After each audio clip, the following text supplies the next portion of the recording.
Welcome to the future of factory automation. This program is a broadcast of a Japanese podcast that has been translated into English using Notebook LM.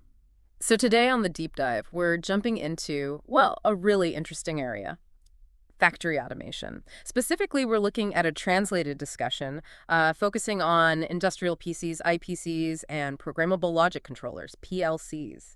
Yeah, it's a fascinating conversation we've got access to here. It's translated from Japanese experts who are really digging into how these two, core technologies are changing and how they relate now. And our mission here, really, for you listening, is to unpack all of that. We want to give you a solid handle on the debate. What are the pros and cons people are actually talking about? And, well, where's it all potentially going?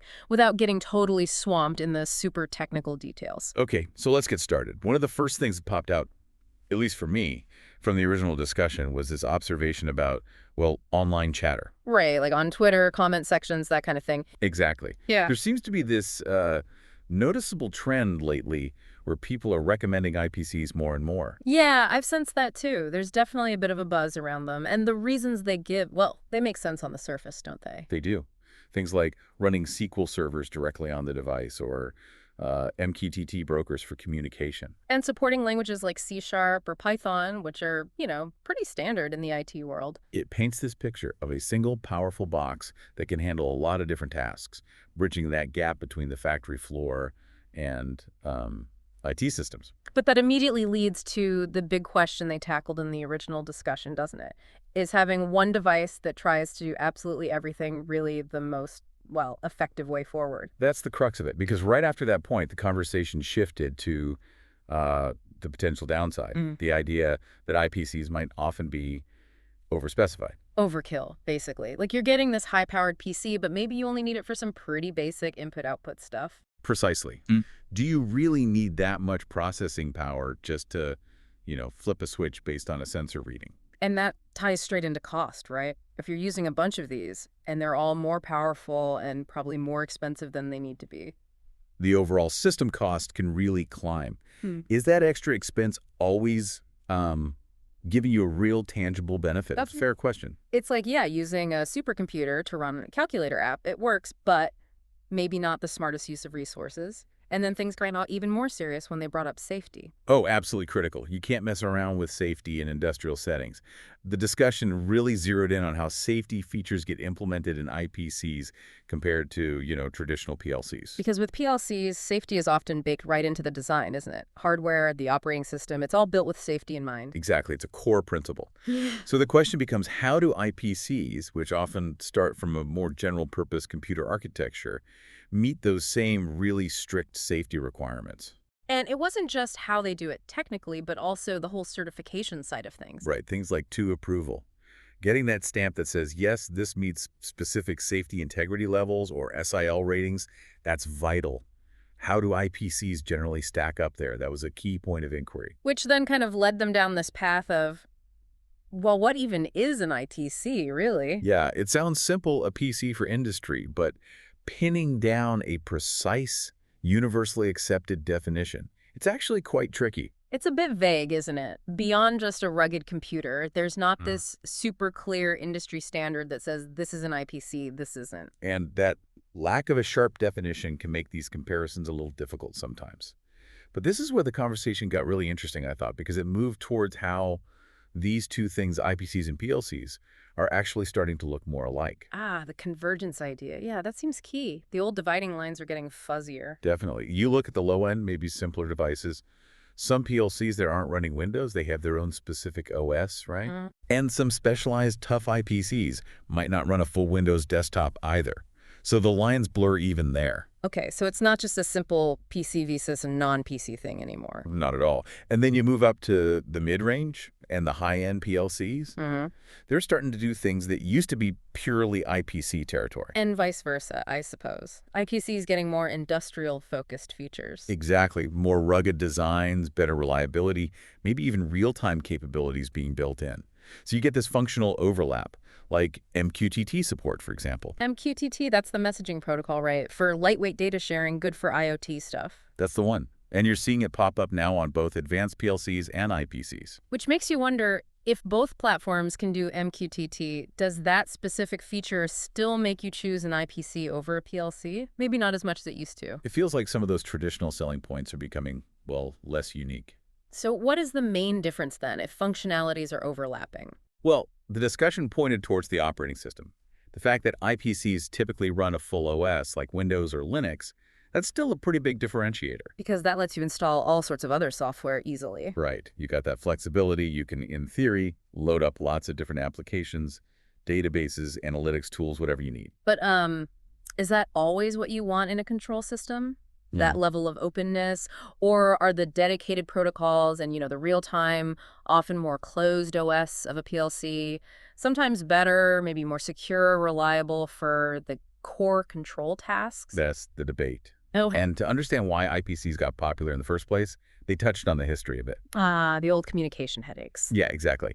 Getting traditional IPCs, maybe running standard Windows to talk nicely with PLCs from different vendors. That used to be a real pain. Compatibility issues, different protocols. So the IPC was seen as a way to potentially simplify all that, put more on one platform. That was definitely part of the appeal, trying to break down those communication barriers. But it seems the thinking, according to this discussion, is evolving again. Moving beyond just the hardware choice. Precisely. The focus seems to be shifting away from just IPC or PLC towards, okay, what does this specific automation system need to do? So it's more about the application requirements driving the decision. Exactly. What's the actual goal here? What functions are critical? What level of performance? What kind of data handling? That should dictate the technology rather than just defaulting to one or the other. Which suggests the future isn't necessarily one taking over the other. Probably not. It's more likely we'll see both sticking around.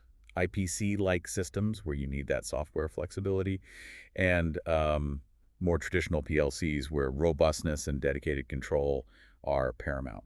A sort of bimodal future, as they put it. That makes sense. Which brings us nicely to the whole IT or T integration puzzle. Yeah, because IPCs, running standard OCs, look like a natural fit to bridge that gap between the IT world and the operational technology on the factory floor. But the experts were quick to point out it's not quite that simple, right?